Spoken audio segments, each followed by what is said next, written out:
찬송하시겠습니다. 완전하신 나의 주.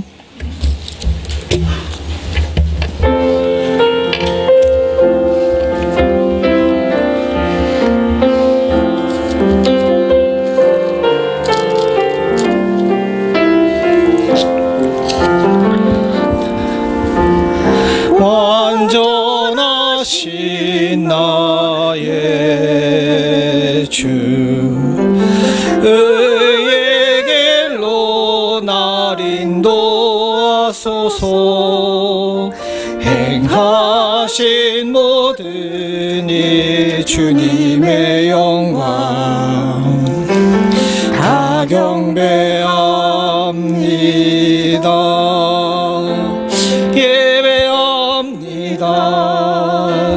찬양합니다.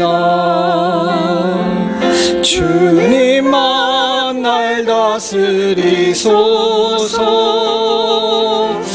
예배합니다. 찬양합니다. 주님 홀로 높임 받으소서. 완전하신 나의 주, 주의 길로 날 인도하소서. 행하신 모든 이 주님의 영광 다 경배합니다. 찬양합니다.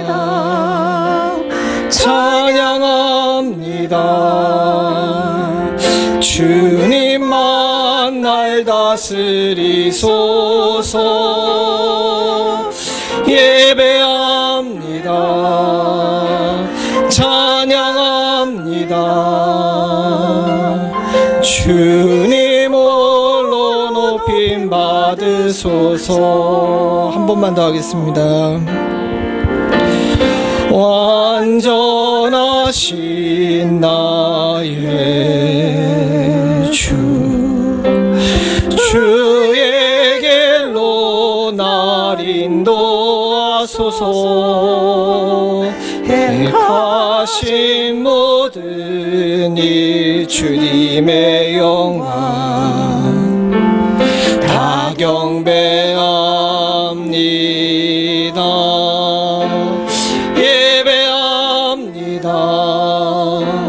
찬양합니다. 주님만 날 다스리소서. 예배합니다. 찬양합니다. 주님 홀로 높임 받으소서. 우리 예배로 들어가기 전에 우리의 마음을 가다듬겠습니다. 우리의 일주일의 삶이 어땠든 주님께서는 우리를 이곳에 부르셔서 주께 예배케 하시는 줄로 믿습니다. 우리의 죄를 회개하고 감사하는 마음으로 주님 앞에 성결해 나갈 수 있게 원합니다. 오로지 지금 이 한 시간은 주님만 바라보고 주께만 예배할 수 있는 복된 시간 될 수 있기를 위해 간절히 기도해 주시기 바랍니다. 또한 더불어서 기도해 주실 것은 김현숙 권사님 남편 되시는 김희성 권사님이 오늘 아침에 응급실에 가셨습니다. 아주 급해서 가신 건 아닌데 그동안 병원을 거부하시다가 오늘 아침에서야 앰뷸런스를 불러서 병원에 가셨어요. 우리 김희성 집사님을 위해서도 여러분 기도해 주시기를 부탁을 드립니다. 같이 기도하시겠습니다. 아버지 하나님, 주님 도와주시옵소서. 주님을 오시기를 소원합니다. 우리의 연약함, 우리의 부족함, 우리의 모자람 주님을 오시기를 소원하오니 하나님 주여 담대케 하여 주시옵소서. 하나님 아버지 주님을 오시기를 주시옵소서.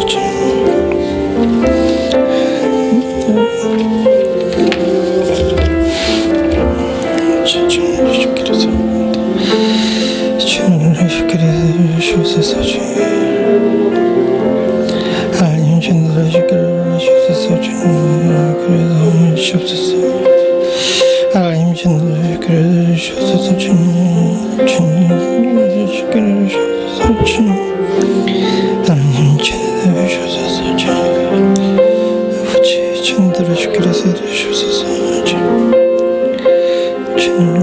살리셔서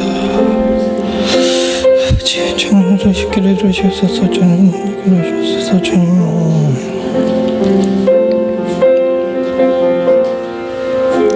하나님 아버지 주님 쉽게 해주셔서 주님 하나님 아버지 주님 쉽게 해주셔서 주님 주님 주셔서 주님 쉽게 해주셔서 주님 아버지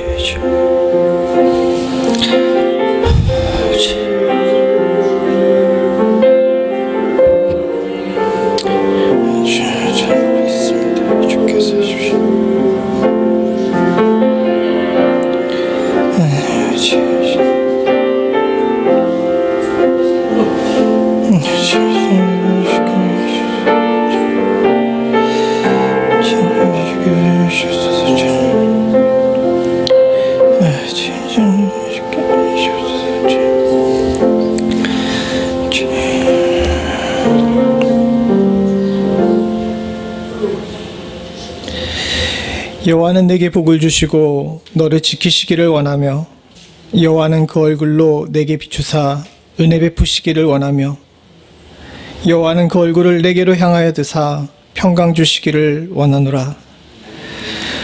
만복의 근원 되신 하나님 아버지, 주께서는 우리들의 복의 근원 되시는 줄로 믿습니다. 주님을 바라보고 사모하는 자들에게 얼굴 비추셔서 은혜 베푸시고 평강 주시는 하나님과 함께하게 하시는 복을 허락해 주시는 줄로 믿사오니 하나님 우리 모두가 다 그 복에 참여할 수 있도록 주님 도와주시옵소서. 사랑하는 성도들의 삶 가운데 은혜가 넘칠 수 있기를 소원합니다.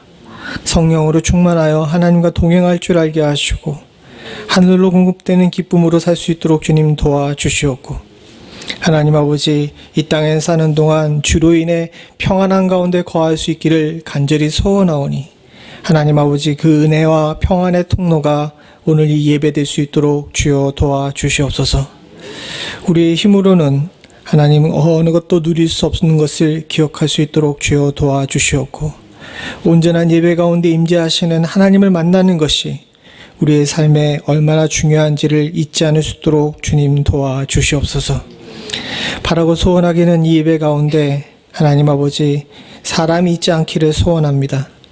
오로지 주님만 계실 수 있도록 주님 도와주시옵고 또한 주님만 계신 그곳에 성도만 앉아있을 수 있도록 주님 도와주셨기를 간절히 소원하오니 하나님을 바라보고 주를 소망하는 우리의 마음이 한결같을 수 있도록 주님 도와주시옵고 오로지 예배하는 일에만 집중할 수 있는 은혜가 우리 가운데 임할 수 있게 하여 주시옵소서. 모든 말씀 예수님의 이름으로 간절히 기도드리옵나이다. 아멘. 다 자리에 일어나셔서 찬송가 30장 찬송 함께 하시겠습니다.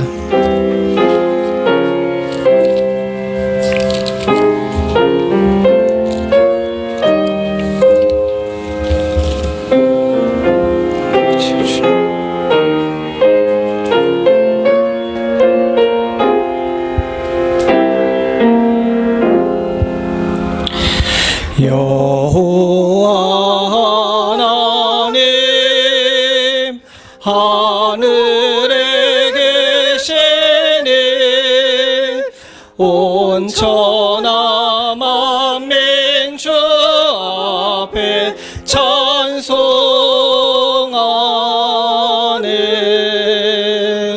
이 천지 만물도 주 앞에 엎드려 그 거룩하신 이름을 높이네. 주 언약하신 곳 끝까지 지키니 저 하늘나라 향하여 곧가리라.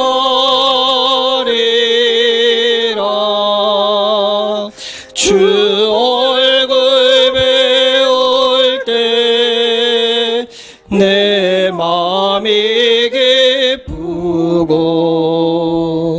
영원히 주의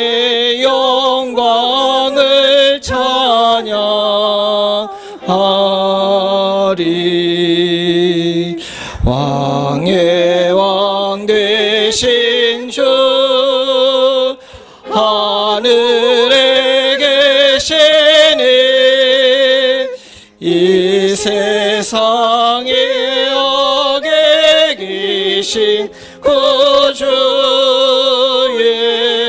예수 저 천군 천사들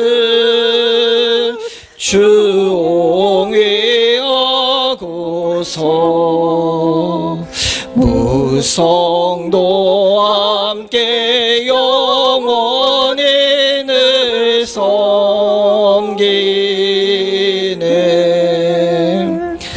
주 삼위일체께 승리한 무리들 다 기쁜 음성 높여서 감사드려 창조주 하나님 내 주도 되시니 주 앞에 나도 엎드려 경배하네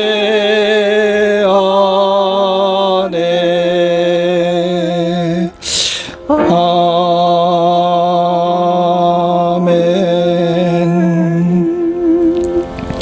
교동문 21번 시편 95편입니다. 오라 우리가 여호와께 노래하며 우리가 감사함으로 그 앞에 나아가며 여호와는 크신 하나님이시오 땅의 깊은 곳이 그 위에 있으며 바다가 그의 것이라 그가 만드셨고 오라 우리가 굽혀 경배하며 저는 우리 하나님이시오 우리는 그의 기르시는 백성이며 그의 손의 양이라 그러니까 오늘날 그 음성 듣기를 원하노라. 아멘. 전능하사 천지를 만드신 하나님 아버지를 내가 믿사오며 그 외아들 우리 주 예수 그리스도를 믿사오니 이는 성령으로 잉태하사 동정녀 마리아에게 나시고 본디오 빌라도에게 고난을 받으사 십자가에 못 박혀 죽으시고 장사한 지 사흘 만에 죽은 자 가운데서 다시 살아나시며 하늘에 오르사 전능하신 하나님 우편에 앉아 계시다가 저리로서 산 자와 죽은 자를 심판하러 오시리라. 성령을 믿사오며 거룩한 공회와 성도가 서로 교통하는 것과 죄를 사하여 주시는 것과 몸이 다시 사는 것과 영원히 사는 것을 믿사옵나이다. 아멘. 다 자리에 앉으셔서 찬송가 453장입니다.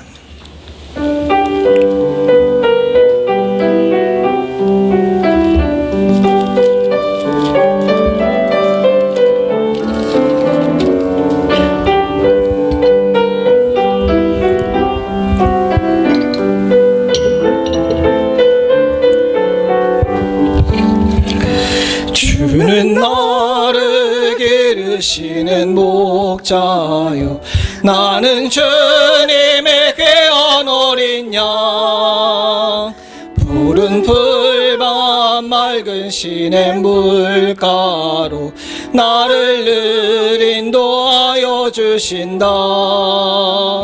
주는 나의 좋은 목자 나는 그의 어린 양 저를 따라 꿀을 먹여주시니 내게 부족함 전혀 없어라.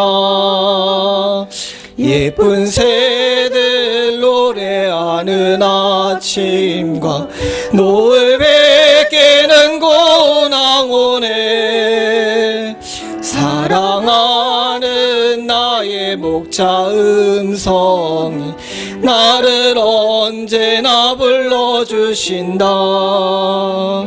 주는 나의 좋은 목자 목자 나는 그의 어린 양 저를 따라 꼴을 먹여주시니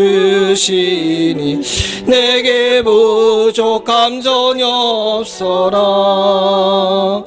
못된 짐승 나를 해치 못하고 거친 배바람 상치 못하리. 나의 주님 강한 손을 펼치사 나를 주야로 지켜주신다. 주는 나의 주목자 나는 그의 어린 양 저를 따라 꼴을 먹여주시니 내게 부족함 전혀 없어라.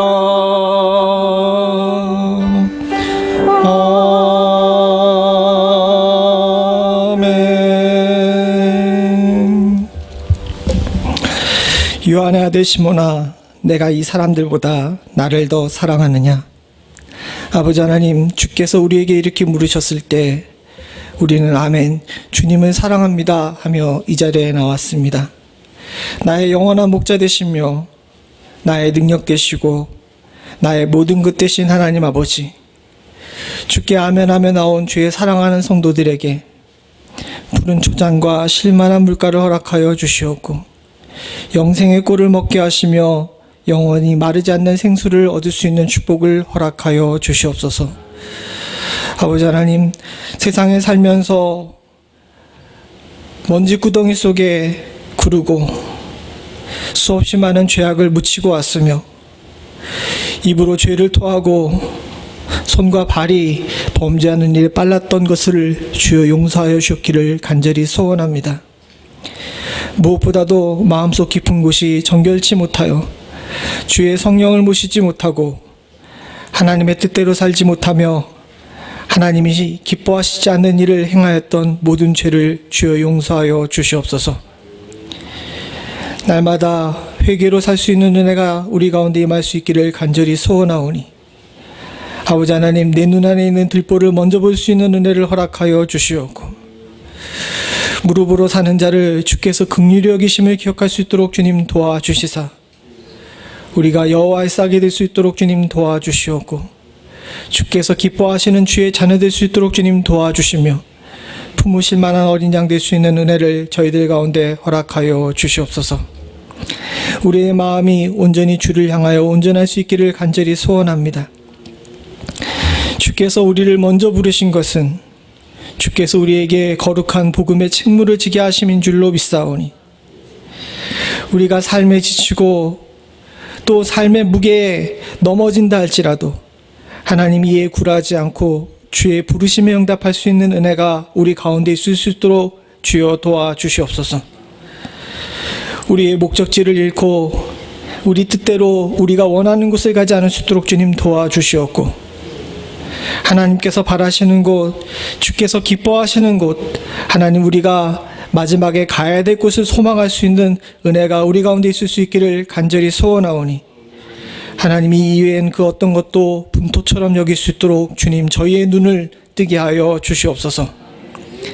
아버지 하나님, 주께서는 우리에게 공급하시는 하나님이시자 위로하시는 하나님이시고 치료하시는 하나님이신 줄로 믿습니다.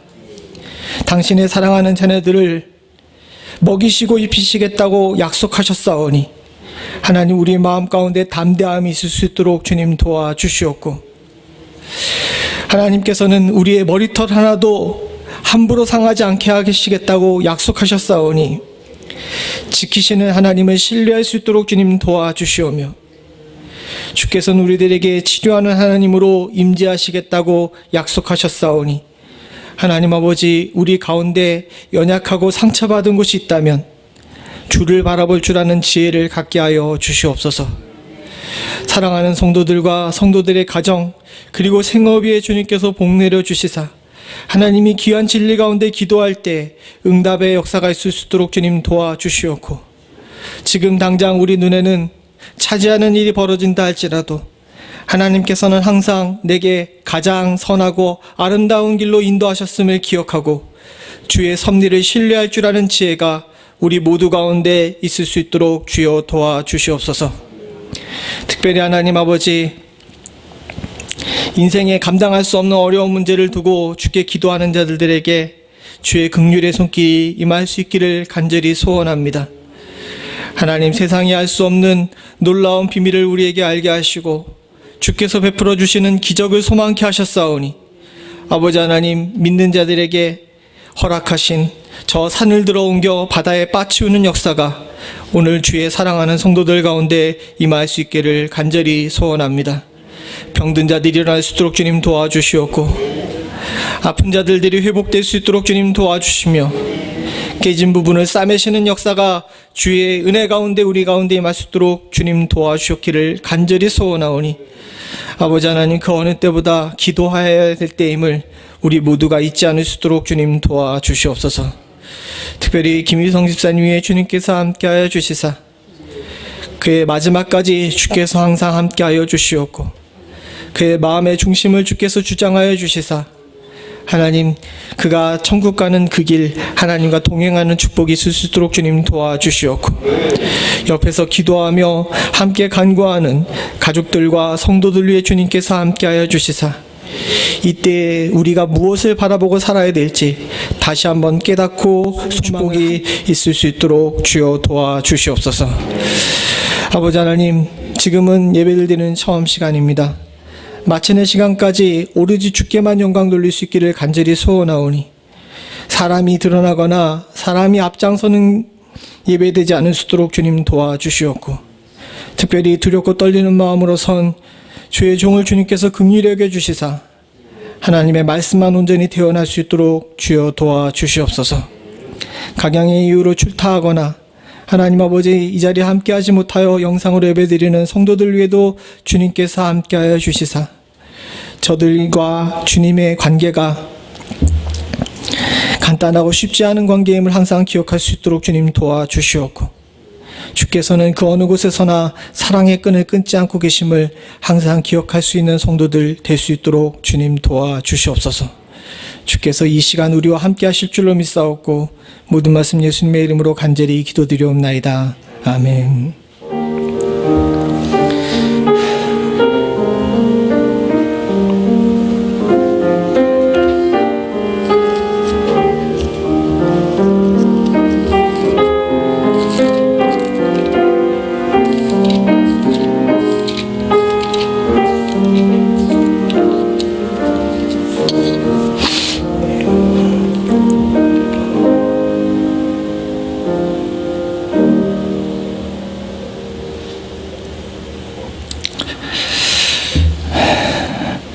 오늘 예배 참석하신 모든 분들을 주님의 이름으로 환영합니다. 우리 주변에 있는 분들과 인사하시죠. 나 잘 살았습니다 하고 얼굴 좀 보여주시고 손 좀 흔들어 주세요.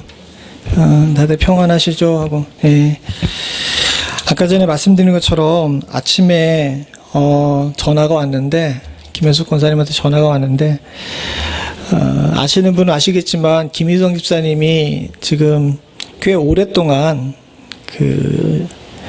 씹을 수 있는 음식을 드시지 못하고 계셨어요. 그냥 유동식을 조금씩 드시고 계셨는데 그래서 이번 주에 잠깐 방문했는데 많이 이렇게 야위시고 좀 작아지셨더라고요. 근데 우리 집사님이 고집이 대단하신 거 여러분 아시잖아요. 병원을 안 가셔가지고 수년 동안 의료보험 기록도 없을 정도로 이렇게 간단한 가정의학과 선생님들도 안 찾아갔나 봅니다. 근데 너무 상황이 심각해서 결국은 우리 권사님께서 텍사스에 계신 따님 내외를 부르셨어요. 그랬는데 우리 권사님 얘기는 안 들으시던 우리 집사님께서 우리 따님의 한 설득에 이제 승낙하셔서 오늘 병원에 가셨습니다. 근데 원래 계획은 우리 권사님이 따님과 함께 텍사스로 집사님 모시고 가는 거였는데 그냥 가시기에는 너무 위험할 것 같다고 사위분께서도 또 따님께서도 그러셔가지고 우선은 병원에 가셨어요. 근데 지금 여러분들 아시는 것처럼 이 코로나 시국에 병원이 이렇게 그 방문도 안 되고 위문도 안 됩니다. 그리고 이제 한 명씩밖에는 못 들어가신다 그러더라고요. 그러니까 여러분들 기도해 주시고 후에 권사님과 통화가 되시면 좀 위로하시고, 우리 김희성 집사님 그동안 교회를 위해 많이들 수고하고 하셨는데 위로와 격려 좀 해주시기를 다시 한번 부탁을 드립니다. 예. 이외에는 다른 광고 없고요. 오늘 예배 후에 정기당회에 모이도록 하겠습니다. 당회원들께서는 예배 후에 재정부실로 모여주시기를 부탁을 드립니다. 이상입니다. 오늘 하나님께서 우리들에게 주신 말씀은 요한복음 4장 1절부터 30절입니다.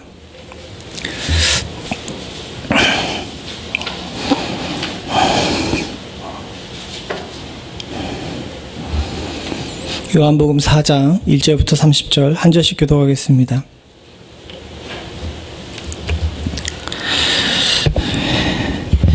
예수의 제자를 삼고 세례를 주는 것이 요한보다 많다 하는 말을 바리새인들이 들은 줄 주께서 아신지라.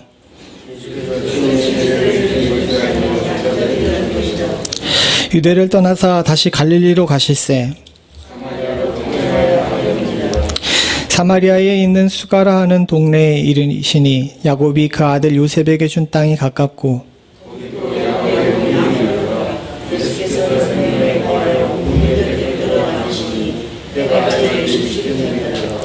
사마리아 여자 하나가 물을 길러 왔음에 예수께서 물을 좀 달라 하시니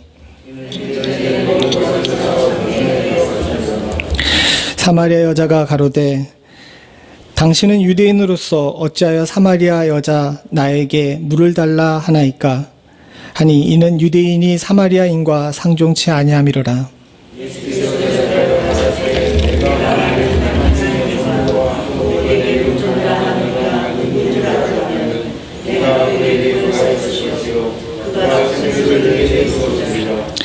여자가 가로되 주여 물 기를 그릇도 없고 이 우물은 깊은데 어디서 이 생수를 얻겠삼나이까.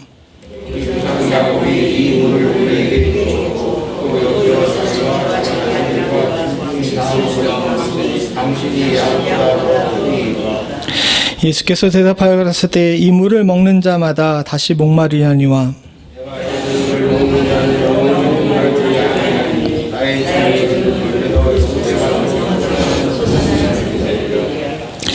여자가 가로되 주여 이런 물을 내게 주사 목마르지도 않고 또 여기 물 길러 오지도 않게 하옵소서. 여자가 대답하여 가로되 나는 남편이 없나이다. 예수께서 가라사대 내가 남편이 없다 하는 말이 옳도다.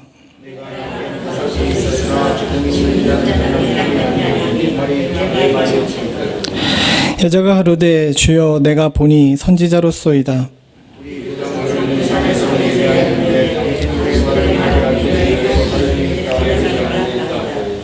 예수께서 가라사대 여자여 내 말을 믿으라.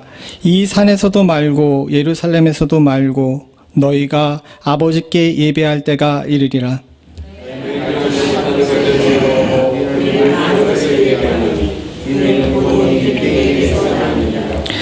아버지께 참으로 예배하는 자들은 신령과 진정으로 예배할 때가 오나니 곧 이때라. 아버지께서는 이렇게 자기에게 예배하는 자들을 찾으시느니라.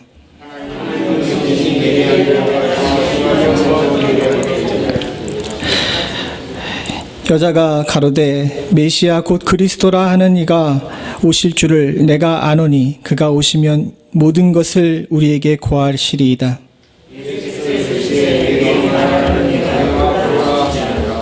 이때 제자들이 돌아와서 예수께서 여자와 말씀하시는 것을 이상히 여겼으나 무엇을 구하시나이까 어찌하여 저와 말씀하시나이까 묻는 이가 없더라.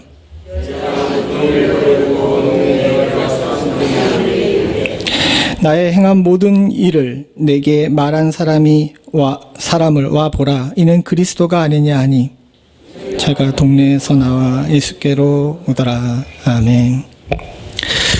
오늘 본문은 우리가 너무도 잘 아는 본문입니다. 주님께서 유다에서 나사렛으로 갈릴리로 다시 돌아가시다가 보통 유대인들이 가는 길인 요단강 건너서 이렇게 삥 돌아가는 길이 아니라 유다에서 갈릴리로 이 직선으로 통과하는 옛날 고대 시대에 있었던 그 산악길이라고 하는데 그 유대 그 능선을 타고 가는 길을 따라서 돌아가시다가 수가라는 곳에서 사마리아 여인을 만나서 서로 대화한 내용입니다. 그리고 여러분들께서 다 아시는 것처럼 이 본문에서 얘기하고 있는 것은 아주 명확하고 핵심적인 진리입니다. 영원히 마르지 않는 복음의 생수를 허락하시고 주께서 그리스도 되시며 하나님께서 주시는 놀라운 은혜로 말미암아 우리가 예배하는 자가 되는 축복을 누리게 하시겠다는 그런 말씀이 선포되어 있죠. 저는 오늘 이 핵심되는 말씀을 여러분들에게 다시 선포하려고 이 본문을 취한 것이 아닙니다. 그 본문들은 여러분들께서 다 아시니까 오늘은 조금은 다른 관점에서 여러분들과 이 본문을 가지고 말씀을 나누려고 해요. 신학적인 내용에서나 또는 말씀의 진수와 핵심은 분명히 명확합니다. 조금 전에 제가 말씀드린 것과 같은 그런 부분이지만 인간이라는 면에서 또 사람을 만나러 오신 주님이라는 면에서 볼 때에는 조금 다른 관점으로 이 본문을 볼 수 있기 때문에 그렇습니다. 사실 오늘 이 본문을 보게 되게 되면 사랑하는 성도님들 서로 대화는 하고 있는데 대화의 핀트가 서로 안 맞는다는 것을 알 수 있어요. 사마리아 여인의 질문을 주님께서 명쾌하게 답을 내려주셨는데 그것을 복음을 알고 있고 깨달은 우리들이야 이 물음에 대해서 이렇게 대답하실 수 있지라고 생각할 수 있지만 사실 이 본문을 믿지 않는 자들에게 가져다 주게 되면 이게 도대체 무슨 선문답이야 라고 하면서 당황스러울 수 있죠. 사실 우리가 그런 면에서 볼 때 이 대답은 우리의 삶 속에서 다시 한번 우리가 어떤 위치에 있는지를 생각해 볼 수 있게 합니다. 인생은 참 많은 질문에 목마릅니다.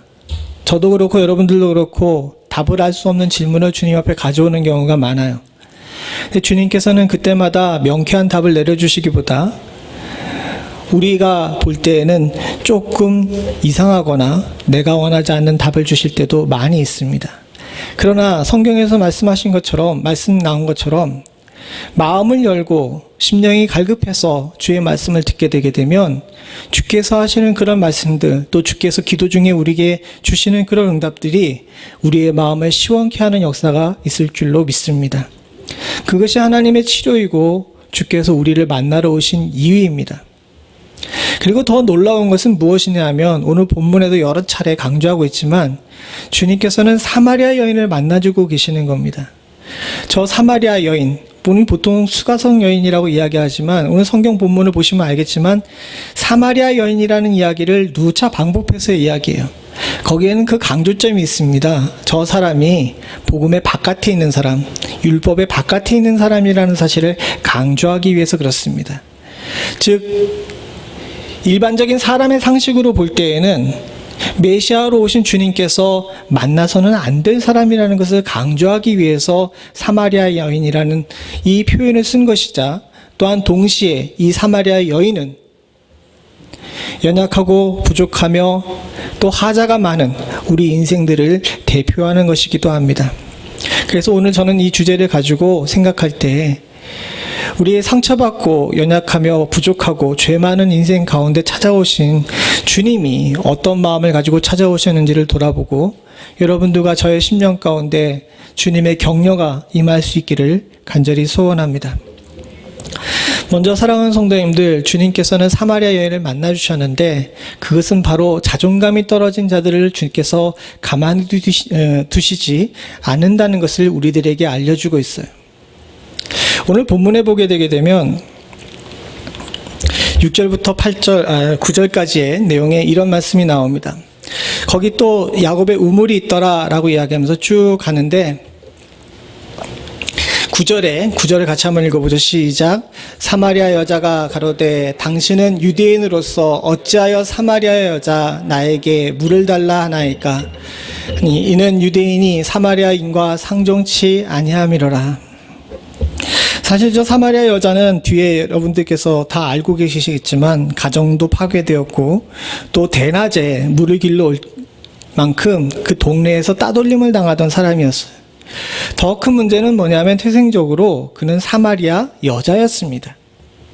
사마리아인인 것도 사실은 유대인들에게서 껄끄러운 존재인데 거기에다가 사마리아 여인이고 또 율법으로 볼 때는 부정한 남편이 여럿인 여인이었어요. 사실 저 여인이 대낮에 물을 길러 왔을 때에는 그가 얼마나 대인기피증에 시달렸을지를 우리들에게 알게 해주고 있습니다. 마음의 상처를 많이 받았어요. 사실 그렇지 않습니까? 지금도 가정이 깨지게 되게 되면 거기에 대해서 죄책감을 가지는 것이 우리인데 사실 저 당시에는요, 사실 남편에게 버림을 받거나 가정이 깨졌을 때에는 분명히 남자가 바람을 피웠음에도 불구하고 사회적 통념상 누구에게 책임을 묻겠어요? 여자에게 책임을 묻는 시대였죠. 저 여자는 한없이 자존감이 낮았을 겁니다. 저 질문을 다시 뒤집어서 얘기하게 되면 당신은 유대인인데 천하고 더러운 나한테 왜 말을 거십니까? 라고 이야기하는 것이죠. 더 슬픈 것은 무엇이냐 하면 다른 사람이 저 사람은 천하고 더러우니까 저 사람과 얘기하지 마십시오라고 얘기하는 것이 아니라 자신의 입으로 스스로 나는 천하고 더러운 존재라고 이야기하는 겁니다. 여러분들도 저도 잘 알고 있지만 내 입에 스스로 나는 정말 취약하고 더럽다라고 이야기하며 나는 당신과 교제할 수 없는 사람이다 라고 이야기하는 것이 얼마나 어려운 일인지 잘 아시지 않습니까? 근데 살다 보게 되면 우리 모두가 다 이렇게 자존감이 떨어지는 때를 만나게 돼요. 이 여인이 겪었던 것처럼 가정에 문제가 생길 수도 있고요. 또는 자녀가 큰일을 저지를 수도 있고요. 또 때로는 내가 하는 사업이 잘못될 수도 있고요. 또 제가 만나본 많은 분들 가운데서는 본인의 건강을 잃었을 때 자존감이 떨어지는 경우도 보게 됩니다. 인간은 만물의 영장이라고 그러고 그 어떤 것보다도 귀하다라고 이야기합니다. 세상의 사람들도 그렇게 얘기하죠. 성경에서도 이 일에 대해서 얘기합니다. 주님께서는 여러분들을 뭐라고 얘기하십니까? 천하보다 귀한 존재라고 이야기해요. 그런데 이 천하보다 더 귀한 존재이고 그 온 우주의 중심이 된다고 생각할 수 있는 우리가 사실은 살다 보게 되면 이리 치이고 저리 치이고 죄악에 눌리고 과거의 실수에 매여서 자존감이 떨어지게 됩니다. 이건 누구나 다 그렇습니다. 매일 담대하고 당당하게 살아간다고 생각하는 많은 사람들도 뚜껑을 열고 보게 되게 되면 참 많은 아픔과 좌절감을 가지고 있고 또 어떤 사람들은 그것으로 인해서 목숨을 끊기도 하죠. 많은 영화 배우들이 또 탤런트들이 겪고 있는 질병이 있답니다. 세상 앞에 나가서 카메라 앞에서는 당당하게 서고 그 어떤 누구보다도 자신감 있게 섭니다. 그런데 카메라 불이 꺼지고 또 집에 돌아가서 혼자 있게 되게 되면 두려움에 벌벌 떨면서 사람들을 피하게 되죠. 그들이 겪고 있는 가장 큰 문제 중에 하나가 무엇이냐 하면 앞에 나가서 서는 것만으로 자신의 껍데기는 단단하게 세워지는 것 같지만 안에 마음은 병이 들고 마음은 창피하고 스스로 부끄럽고 또 괴로운 마음을 가지고 있다는 겁니다. 사실은 저도 그렇습니다. 여기서 이렇게 설교를 하고 있지만 아시는 분은 아시지만 저는 주일날 아침 저녁을 다 못 먹습니다. 올라가서 말씀을 전할 수 있는 자격이 있는가에 대해서 계속 물어보게 되고 두렵고 떨리는 마음이 있고 또 그렇게 썩 제가 자존감이 높은 사람이 아니기 때문에 그래요. 근데 이것은 저만 앓고 있는 병이 아니었습니다. 성경에 많은 사람들이 이런 병을 앓고 있었죠. 모세는 두려움에 떱니다. 주께서 부르셔서 내가 명한 대로 가라 라고 명하셨지만 다 아시는 것처럼 모세는 격렬하게 반항합니다. 하나님, 나는 할 수가 없습니다. 나는 입술도 둔하고 나는 한 번 실패했고 나는 저들에게 환영받지 못하는 존재입니다. 그의 자존감이 얼마나 추락했는지 하나님께서 놀라운 임재의 역사로 불타는 떨기나무를 가운데서 그와 직접 대화하심에도 불구하고 결사적으로 자기는 못하겠다라고 이야기하죠. 이사야도 마찬가지였습니다. 그렇게 담대하게 외치던 이사야도 매일 주님 앞에 엎드려서 나처럼 입술이 둔하고 부정한 자를 왜 쓰십니까? 라고 물어보죠. 예레미야는 하나님 앞에 울기도 하고 에스겔은 목숨을 걷어가라라고 이야기도 합니다. 최종적으로는 베드로를 볼 수 있죠. 3번이나 주님을 부인하고 나서 그는 자존감이 떨어졌습니다. 부활하신 주님을 만나는데도 불구하고 다시 볼 면목이 없습니다. 그래서 저 바닷가에 가서 자신이 원래 하던 고깃배 일에 숨어버렸어요. 삶 속에서 우리도 그런 일들을 많이 겪죠. 인생 속에서 실패를 한 번도 안 하는 사람이 어디 있겠습니까? 또 매일 당당해서 나는 무호하고 나는 담대하고 나는 결코 다른 사람들에게 미움을 받지 않을 거라고 자신할 수 있는 사람이 어디 있겠습니까? 그러다 보니까 나도 모르는 사이에 숨어버리거나 나도 모르는 사이에 주님과의 관계를 멀리 두는 경우가 많이 있죠. 그러나 사랑하는 성도님들, 주님께서는 그런 우리를 가만히 두시지 않습니다. 다 아시는 것처럼 모세에게, 이사야에게, 예레미야에게, 에스겔에게, 그리고 베드로에게 찾아가신 주님의 마음은 우리의 무너진 자존감, 우리들의 흔들린 자아, 이런 것들을 개의치 아니하십니다. 주님께서는 내가 넘어져도 주님의 아들이고, 내가 똥밭에 굴러도 주님의 딸이고, 내가 모든 것을 다 잃고 손에 발에 쥔 것이 아무것도 없다 할지라도 주님께서는 당신의 사랑스러운 자녀로 우리를 보고 계신 줄로 믿습니다. 사마리아의 여인은 자신이 태생적으로도 삶도 하나님 앞에 내세울 것이 없다는 사실을 너무 잘 알고 있었어요. 그런데 주님께서 그것을 개의하십니까? 아닙니다. 주님께서는 그게 사마리아 여인이라는 것이 그렇게 중요하지 않았어요. 주님께서는 그가 갈급하란 자라는 거, 그거 하나만 보시는 줄로 믿습니다. 사랑하는 성도님들, 지금 우리 모두도 마찬가지입니다. 우리가 아무리 양복을 입고 예쁜 옷을 입고 좋은 차를 타고 교회에 나오고 그리고 아름답게 꾸미고 있다 할지라도 썩어가고 있는 우리 마음, 주님께서 누구보다도 더 잘 아시는 줄로 믿습니다. 그러나 사랑하는 성도님들과 제가 기억하고 있는 것은 이런 모양도 나와 주께 엎드리면 주께서 기쁘시게 받으시고 우리와 대화하시고 교제하시기를 멈추지 않는다는 사실인 줄로 믿습니다. 사랑하는 성도님들, 주님께서는 이 몇 년 동안에 우리에게 참 많은 것들을 가르쳐 주셨습니다. 그런데 그 중에서 가장 중요한 것은, 저와 여러분들이 꼭 기억해야 될 것은 주님께서는 내 모습 그대로 받으신다는 겁니다.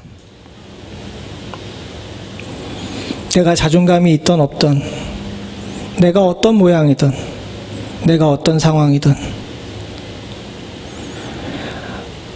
사랑하는 성도님들과 저는 오로지 주님만 바라볼 수 있기를 간절히 소원합니다.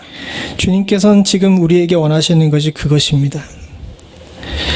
더 놀라운 것은 무엇인지 아십니까? 보통 이 당시에 여인들은 외간 남자가 우물가에서 대화를 걸게 되면 대체적으로 다 도망갔답니다. 다른 성경에도 나오지만 얼굴을 가리우다라는 표현이 나오는데요. 이 당시 사람들, 옛날에 조선시대 때도 그랬지만은 얼굴 보여주는 것이 그렇게 좋은 일이 아니죠. 이 동네랑 조선과 비교하기는 그렇지만 조선시대 초기에는 아예 법이 있었습니다. 여러분, 조선시대에 야간 통금이 있잖아요. 야간 통금이 있는데 야간 통금에서 제외가 되는 사람이 있었어요. 여자들은 야간 통금에 제외가 됐습니다. 대신 해 떠 있는 동안에 여자들은 바깥에 나갈 수가 없었어요. 근데 이 동네도 거의 비슷했답니다. 이 동네에서 외간 남자가 공적인 자리에서 물어보면 여자는 자리를 피해야 됐어요. 근데 이 여인은 어떻게 하죠? 주님께서 찾아와서 물어보셨을 때 주님과 대화를 하고 있어요. 이건 굉장히 중요한 겁니다. 자존감이 떨어지고 부정하고 부족해서 주님이 나를 찾아오시지 못할 것 같다라는 생각이 들었어요. 그런데 어느 날 갑자기 주님께서 나를 찾아왔습니다. 그리고 내게 말을 거시네요. 여러분, 그때 어떻게 해야 되죠? 결코 도망가서는 안 되는 줄로 믿습니다. 지금도 주님께서는 저와 여러분들의 마음을 두드리십니다. 답답하신 주님은 공생의 기간 동안 수차례 비유를 통해서 내가 너희를 찾아가고 있다, 내가 너희의 마음을 두드리고 있다 강조하시고 강조하셨어요. 그러나 사랑하는 성도님들, 많은 사람들이 문을 닫고 주의 찾아오심을 거부했습니다. 그러나 자존감이 무너지고 아무것도 없다라고 생각했던 많은 사람들은 마지막 지푸라기를 하나 잡는 것처럼 주께서 두드리실 때 그 문을 열었고 주님을 영접했어요. 그래서 오늘 29절에 보게 되면 이 여인은 마지막에 결론을 이렇게 내죠. 나의 행한 모든 일을 내게 말한 사람을 와보라. 이는 그리스도가 아니냐. 사랑하는 성도님들, 나의 상황이 어떻든지 나를 찾아오신 주님께 문만 열게 되게 되면 내 안에 어떤 믿음이 생기고 내 안에 깨진 믿음의 조각이 붙어서 주를 그리스도로 영접하는 역사가 일어날 줄로 믿습니다. 지금 이 시대에 저와 여러분들이 이것을 소망하며 살 수 있는 은혜가 있기를 소원합니다. 예수 믿는 사람이라고 이야기하고 오래 교회 다녔지만 자세하게 보게 되면 저나 여러분들이나 온 세계 모든 성도들이나 다 우리의 믿음은 깨져버렸고 조각나버렸고 또 어떻게 보게 되면 많은 조각들을 어딘가에 두고 왔는지도 모르겠습니다. 그러나 주님께서 이 두드리실 때에 문을 열고 주와 대화하면, 주를 영접하고 주와 함께 교제하면 주께서 그 깨진 부분들을 붙이시고 다시 회복시키실 줄로 믿습니다. 자존감이 떨어진 우리 모두가 다 이제는 주님과 대화할 수 있기를 소원합니다. 그리고 어디에다 두고 왔는지 모를 그 많은 것들을 다시 회복할 수 있는 은혜가 있기를 간절히 소원합니다. 두 번째로 사마리아 여인은 관계에 실패한 사람이었습니다. 오늘 본문에 나오지만 주님께서는 대화하던 중에 여인에게 내 남편을 불러오라고 16절에 말씀하십니다. 근데 여자가 대답하죠. 나는 남편이 없습니다. 근데 사실은 이 여인에게 남편이 없는 것이 아니에요. 지금 있는 자는 내 남편이 아니라 하는 거 보게 되면 뭡니까? 동거하고 있는 남자가 있다는 거예요. 그리고 그 앞에는 남편이 몇 명이나 있었어요? 5명이나 있었어요. 그냥 산술적으로 생각해 보게 되면 이 여인은 지금 몇 번째 결혼을 하고 있는 거죠? 6번째 결혼을 하고 있는 거예요. 이 무거운 내용을 다루다가 갑자기 가벼운 얘기를 해서 죄송한데, 한창 성경 공부할 때 청년들하고 한국에서 이 내용을 가지고 공부하는데 이 얘기를 했더니 한 여자가 능력 있는 여자네 그러더라고요. 지금 기준으로 봤을 땐 능력 있는 여자일 수도 있죠. 그런데 사랑하는 성도님들, 저 당시에는요, 저건 진짜 범상치 않은 일입니다. 이혼을 한번 하는 것도 굉장히 힘들었어요. 근데 무려 5번이나, 그리고 또 6번째 또 결혼해요. 지금 현세에도 쉽지 않은 일인데 이런 일이 이 당시에 일어났습니다. 그런데도 불구하고 이 여인이 부끄러워서 대낮에 물을 길러 오긴 했지만 돌에 맞아 죽지 않았다는 것은, 한편으로 얘기하게 되면 풍속을 연구하시는 많은 분들이 이야기하는데, 저 이혼의 원인이 누구에게 있었다는 것을 유추할 수 있어요? 남편에게, 남자에게 이 문제가 있었다는 사실을 이야기한다 그럽니다. 만약에 여자가 문제가 일어나서 이혼하게 되면 여자가 어떻게 됩니까? 돌에 맞아 죽는 경우가 많거든요. 결혼을 5번 실패하고 6번째입니다. 이 여인이 그동안 마음속에 얼마나 상처를 많이 받았을까요? 내가 하지 않은 실수, 내가 하지 않은 일, 내가 하지 않은 상황으로 말미암아 자신이 귀하고 소중하게 여겼던 많은 것들을 잃어버리게 됩니다. 1번 쌓이고 2번 쌓이고 3번 쌓이게 되게 되면 그 어느 누구도 그 압력에 견딜 수가 없어요. 아마도 이 여인은 심한 대인기피증에 걸려 있었을 겁니다. 그래서 제6시라는, 어떻게 보게 되면 그 당시 사람들에게 있어서는 절대로 바깥에 나가서 안 되는 땡볕에 물을 길러 나올 정도로 사람을 보기가 싫었던 거예요.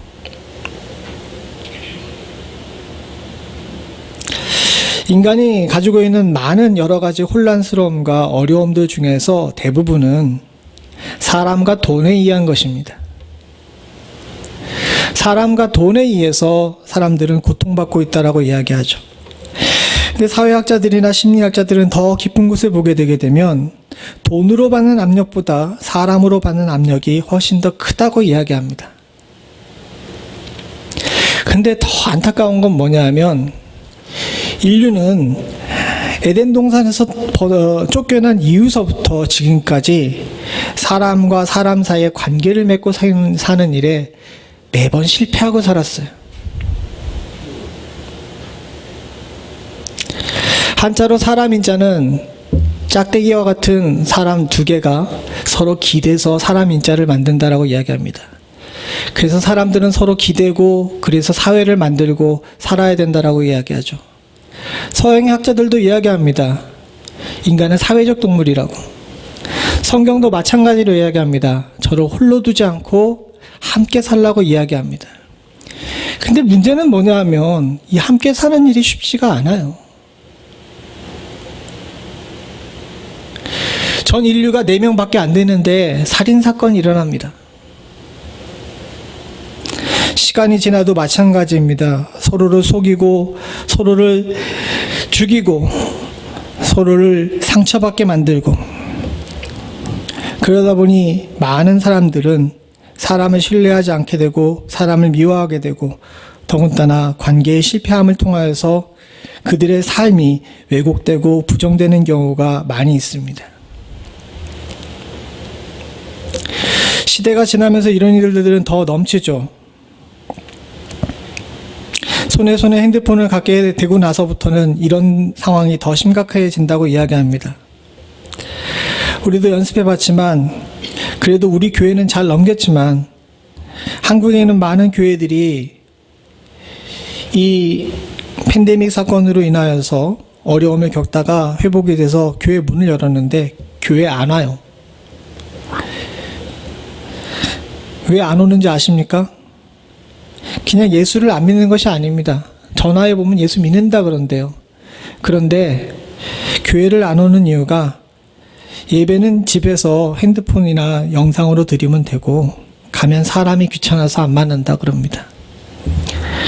교회만의 문제가 아닙니다. 점점 더 심각해지죠. 사람들은 고립되고 있고 또 다른 사람들과 붙어 살기를 싫어합니다. 일도 집에서, 심지어는 마트에 장 보는 것조차도 집에서 합니다. 얼마 전에 통계가 나왔는데 이 1년 반 사이에 한국에는 스마트폰 중독이 된 아이들의 숫자가 전체의 70%가 넘는다라고 이야기하죠. 근데 이것은 분명히 하나님께서 기뻐하시는 일이 아닙니다. 사랑하는 성도님들, 주님께서는 주의 창조의 섭리대로 우리를 살게 하시고 또 주께서 우리에게는 서로 관계를 위한 유익을 허락하시는 줄로 믿습니다. 왜 모이기에 힘쓰라고 이야기하셨을까요? 주님께서는 깨진 관계를 마치라고 우리들에게 그와 같은 일들을 하시는 줄로 믿습니다.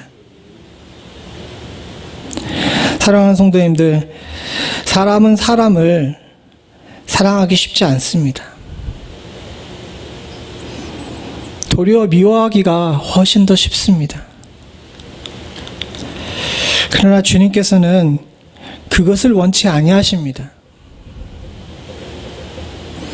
도리어 뻔히 이 사람이 결혼에 실패하고 관계가 망가진 사람임에도 불구하고 주님께서는 내 남편을 불러오라고 이야기하시면서 삶의 그 약한 부분을 찌르세요.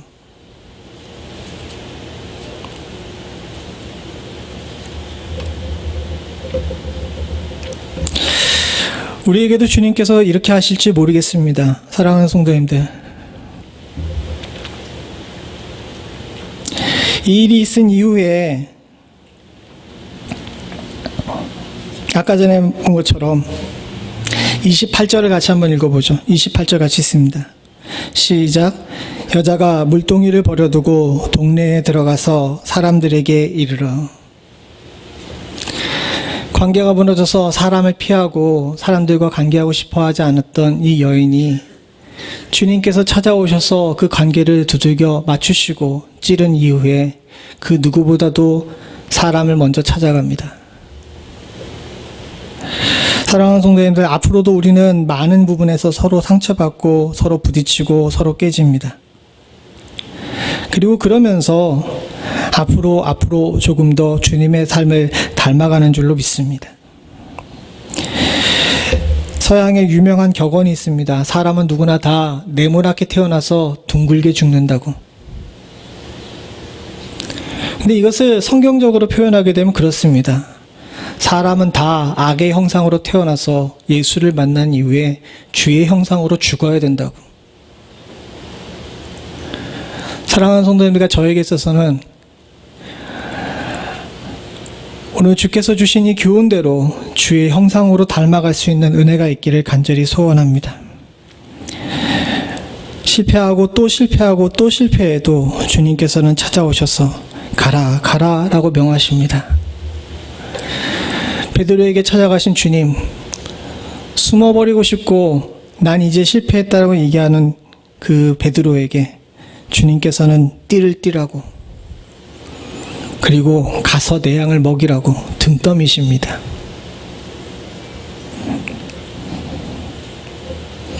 오늘 주님께서 우리에게는 안 그러실까요? 저와 여러분들이 이 부분에 대해서 주님 앞에서 우리의 연약한 부분, 상처받은 부분들이 다시 한번 치료받을 수 있는 은혜가 있기를 간절히 소원합니다. 마지막으로 사랑하는 성도님들, 우리 주님께서는 우리가 존재 이유를 상실했을 때도 우리를 찾아오시는 줄로 믿습니다. 오늘 본문에 보게 되면 갑자기 내용이 튀는 경우가 나와요. 한창 자기 개인적인 이야기를 하고 있던 이 여인과 주님 사이에 갑자기 여자가 가로되 주여 내가 보니 선지자로소이다 라고 이야기하면서 20절에 이런 얘기를 합니다. 우리 조상들이 이 산에서 예배하였는데 당신들의 말은 예배할 곳이 예루살렘에 있다 하더이다. 갑자기 내용의 주제가 확 바뀌죠. 개인적인 이야기를 계속합니다. 그리고 개인적인 부분에 있어서 서로 상처받았던 이 여인을 주님께서 싸매주고 계십니다. 근데 여인이 갑자기 예배에 관한 이야기, 전통적으로 사마리아인들과 유대인들 사이에 갈등이 되는 이야기를 하고 있어요. 사실 이 주제는 사마리아인들과 유대인들 사이에 오래된 주제이기도 하지만 굳이 사마리아 사회에서조차 매장돼 버린 이 여인이 이 주제를 가지고 얘기할 이유는 없는 주제였습니다. 그럼에도 불구하고 갑자기 내용이 이렇게 바뀌죠. 그것은 무엇입니까? 이 여인이 마음에 상처를 입고 자존감이 떨어지고 관계가 망가졌다 하더라도 그 마음에 하나님에 대한 열심을 가지고 있었던 거예요. 근데 문제가 뭐냐면 하나님에 대한 마음의 열심은 가지고 있지만 자신의 삶이 하도 망가지다 보니까 거기에 대해서 이렇게 포기하고 살았던 것 같습니다. 그래서 어떤 목사님이 이 부분에 가지고 얘기를 하시는데 이 여인이 망가진 삶이 다시 주님을 만남으로 말미암아 회복됨으로써 그의 마음 가운데 숨겨졌던 인생의 본질적인 질문이 바깥으로 튀어나온 것이다 라고 이야기를 합니다. 맞습니다. 제가 볼 때도 그렇습니다. 사람이 떡으로만 살 것이 아니요 하나님의 말씀으로 사는 것이다 라고 주님께서도 말씀하셨지만 인생은요 물질이 넘친다고 삶에서 좋은 집에 살고 좋은 차 몰고 다니고 날마다 좋은 거 먹고 좋은 옷을 입는다고 인생이 행복해지진 않아요. 사람은 누구나 다 하나님께서 부여하신 천부의 물음이 있습니다. 나는 무엇으로 말미암아 살고 어디로 돌아가느냐는 거죠. 그리고 이 문제가 제대로 해결이 돼야 그 사람이 행복한 삶을 사는 줄로 믿습니다. 지금 당장 우리는 눈앞에 있는 먹고 사는 문제가 급해서 거기에 급급하는 것처럼 보이지만 그 문제를 잠깐만 뒤집고 보게 되게 되면 그것이 사실 수단에 불과하고 잠깐 필요한 것에 불과하지 진짜 우리가 고민해야 될 것은 아니라는 사실을 깨닫게 되죠. 근데 문제는 뭐냐 하면 많은 사람들이 여기에 대해서 갈피를 잡지 못하고 방향을 상실하고 사는 경우가 많이 있습니다. 이 여인도 마찬가지였어요. 삶의 목마름이 해결되고 마음에 뭉쳐있던 것들이 내려가고 나니까 그의 마음속에 나는 뭘 위해 살지? 난 어떤 하나님을 만나야 되지? 이런 것들에 대한 본질적인 질문을 하게 되는 겁니다. 우리도 마찬가지입니다. 사실 많은 부분에서 성도가 사는 날 동안에 심지어는 교회를 다니고 또 더 심지어는 목회를 하면서도 존재 이유를 상실하는 경우가 많아요. 나는 왜 살지? 난 왜 성도로 살아야 되지? 난 왜 목회자로 살아야 되지? 사랑하는 성도님들, 우리가 그런 질문을 가질 때 주께 담대하게 물어볼 수 있는 은혜가 있기를 간절히 소원합니다. 주님께서는 그 대답을 준비하고 계세요. 주님의 대답은 참 길고도 훌륭하고 또 핵심을 찌르고 있습니다. 이 여인이 이 질문을 했는데 많은 사람들이 이 부분에서 피해요. 왜냐하면 예나 지금이나 정치적인 문제나 종교적인 문제로 서로 대화하게 되면 싸우죠. 첨예하게 대립하는 이 문제, 다른 얘기로 하게 되면 이 여인은 주님께서 받으실 만하니까 이 질문을 했다 할 수 있지만 다른 사람에게 이 질문하게 되면 이 당시 풍습으로 봤을 때는 서로 싸우자는 이야기였답니다. 실제로 이 일이 있기 얼마 전에 유대인과 사마리아인들 사이에는 이 문제로 충돌이 일어나서 많은 사람이 죽기도 했대요. 그럼에도 불구하고 이런 어려운 문제를 이 여인이 입에 담고 주님 앞에 물어봤을 때 주님께서는 속 시원한 대답을 하십니다.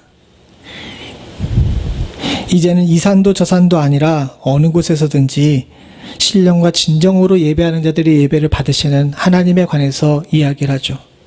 그리고 그 예배를 통해서 만나주실 놀라운 은혜에 대해서 이 여인에게 소망을 품게 하십니다. 사랑하는 성도님들과 제게 있어서도 지금 혼란스럽고 어려우며 길을 잃어버렸을 때 내게 받은 소명이 무엇인지, 그리고 그 소명을 이루었을 때 하나님께서 어떤 방향으로 내게 축복하실지에 대한 소망을 품으실 수 있는 은혜가 있기를 간절히 소원합니다. 우리도 소명을 이룰 수 있어요.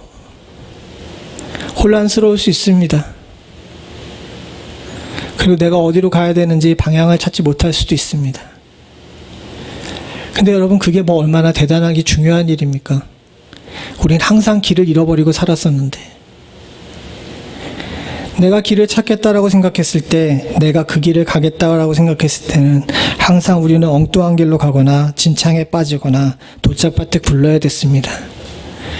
그러나 사랑하는 성도님들, 나의 길은 오직 주님만 아시니까 내가 주님 따라서 가고, 그 길이 험하고 어려워서 내가 연단되어 정금같이 되는 그 순간까지도 오로지 주님이 가르치시는 방향만 따라가겠다라고 했을 때, 사랑하는 성도님들, 성도는 이 땅에 사는 목적을 이루는 줄로 믿습니다. 저와 여러분들에게 있어서 그런 은혜가 있기를 간절히 소원합니다. 사마리아의 여인, 이는 누가 봐도 세상에서 실패한 사람이었습니다. 아마 이 일 이후에도 이 여인은 그 동네에서 아니면 그 주변에서 그렇게 환영받는 존재가 아니었을 거예요. 이렇게 놀라운 대화를 나눴음에도 불구하고 이 여인의 이름은 어디도 나오지 않고, 이 뒤로도 이 여인에 대해서 성경에 어디도 언급하지 않아요. 그러나 사랑하는 성도님들과 제가 한 가지 확실하게 알고 있는 것은 이 여인은 이때 주님을 만나고 주님께서 그 떨어진 자존감을 회복시키시고 그 무너진 관계 속에서 진짜 내가 관계 맺어야 될 분이 누구신지를 알게 하시고 그의 존재 이유가 무엇인지를 알게 하신 이후엔 이름 없고 세상에 무시받아도 하나님의 딸로 예수 그리스도의 성도로 살았을 것을 확신합니다. 우리도 마찬가지인 줄로 믿습니다. 사랑하는 성도님들과 저는 그리스도의 자녀로 사실 수 있기를 간절히 소원합니다. 같이 기도하시겠습니다.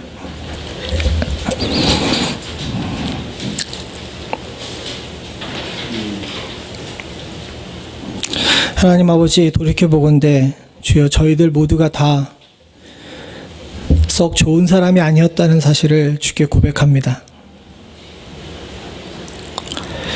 복음을 알고 예수를 안 이후에도 하나님 저희 그렇게 썩 좋은 성도가 되지 못했던 것도 주께 고백합니다.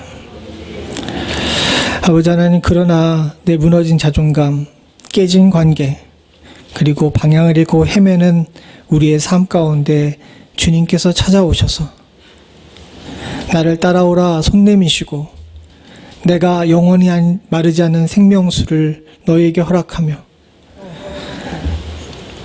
하나님 만나게 해주시겠다라고 약속하신 귀한 약속이 우리 가운데 있는 줄로 믿사오니 아버지 하나님, 우리의 허물을 용서하시고 가까이 부르시는 주의 부름에 응답할 수 있는 저희들 될 수 있도록 주님 도와주시옵소서.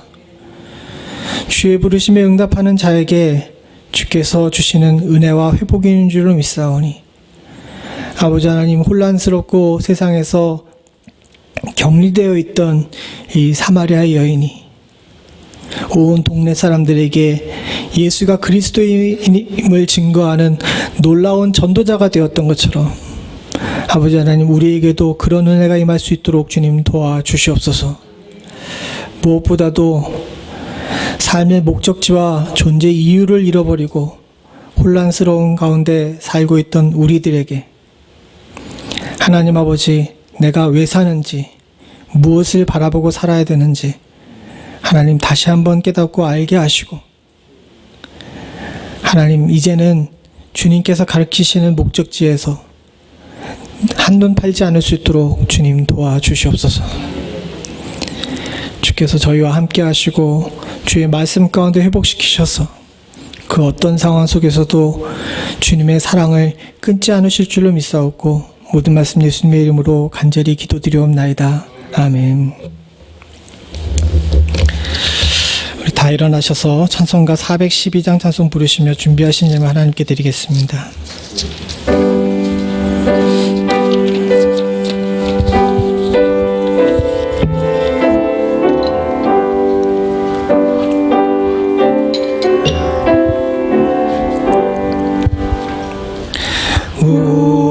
우리는 주님을 늘 배반하나 내 주 예수 여전히 날 부르사 그 참되신 사랑을 베푸시나니 내 영제여 주님을 곧 따르라. 주 널 예배네 주 널 예배네 주 널 위해 비네 늘 비르시네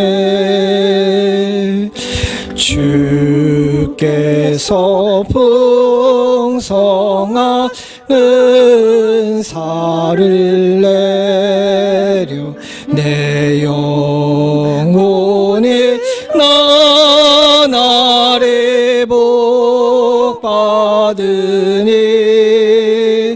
주 예수를 그대도 마음으로 섬겨 곧 따르면 풍성한 복 받겠네. 주 너를 베네 주 너를 베네 주 너를 위해 비네 늘 비르시네. 무거운 짐 지고 애타는 인생 주 예수께 돌아와 곧 믿어라. 내 주 예수 그대를 돌보실 때에 참 복락과 네가 늘 있겠네. 주 너를 비네 주 너를 비네 주 너를 위해 비네 늘 비르시네. 주의 사랑하는 자녀들이 주의 인도하심을 따라 주께 예배드리고 성령의 강동함을 따라 주 앞에 귀한 물질을 드립니다. 이 물질의 기도는 나의 삶이 온전히 주님께 속하여 있고 내게 있는 모든 것들이 주께로부터 왔으며 또한 우리는 모두 주님께로 돌아갈 것임에 대한 확신하는 믿음의 기도인 줄로 믿사오니 아버지 하나님 이 기도 귀하게 받으시고 주의 사랑하는 성도들이 이 땅에 잠시 있는 동안에 삶에 필요한 모든 것들을 넘치도록 채우시는 은혜가 임할 수 있게 하여 주시옵소서. 주께서는 돌보시겠다고 약속하셨사오니 아버지 하나님 그 돌보심을 믿을 수 있도록 주여 도와주시옵고 주의 안위가 우리의 삶 가운데 임함을 보며 날마다 감사하며 살 수 있는 축복이 사랑하는 성도들 가운데 임할 수 있게 하여 주시옵소서. 주의 사랑하는 성도들 가운데 혹시 심령이 약하여 물질로 인해 시험에 들지 않기를 간절히 소원합니다. 하나님께서는 걷어가시는 분이 아니시라 채우시는 분임을 믿을 수 있도록 주님 도와주시옵고 주께 신뢰하고 주를 믿고 따르는 자들에게 넘치도록 부어주시는 분이심을 주님 날마다 입으로 찬양하며 하나님 믿음으로 고백할 수 있도록 주여 도와주시옵소서. 이 물질이 쓰이는 곳에 주의 영광 나타날 수 있기를 소원합니다. 특별히 하나님 아버지 어려운 가운데서도 그 사명을 다 감당하기 위해서 하나님 눈물로 기도하며 헌신하고 있는 주의 사랑하는 선교사들과 종들을 주님께서 기억하여 주시옵고 아버지 하나님 저들에게 하늘로부터 내리는 만나를 먹을 수 있는 은혜를 허락하여 주시옵고 교회는 그들을 위해 기도하는 일을 쉬지 않을 수 있도록 주님 도와주시옵소서. 지금은 우리 주 예수 그리스도의 은혜와 아버지 하나님 무한하신 사랑과 성령님의 감동감화 교통하시는 은혜가 지키고 망가진 삶 가운데 찾아오셔서 우리로 새 소망을 갖게 하시고 그리스도의 증인으로 살게 하신 우리 구주의 은혜가 주의 사랑하는 성도들과 또 성도들의 가정과 생업과 부모와 형제 자녀 그리고 교회에 영원토록 함께 하시기를 간절히 축원하옵나이다. 아멘.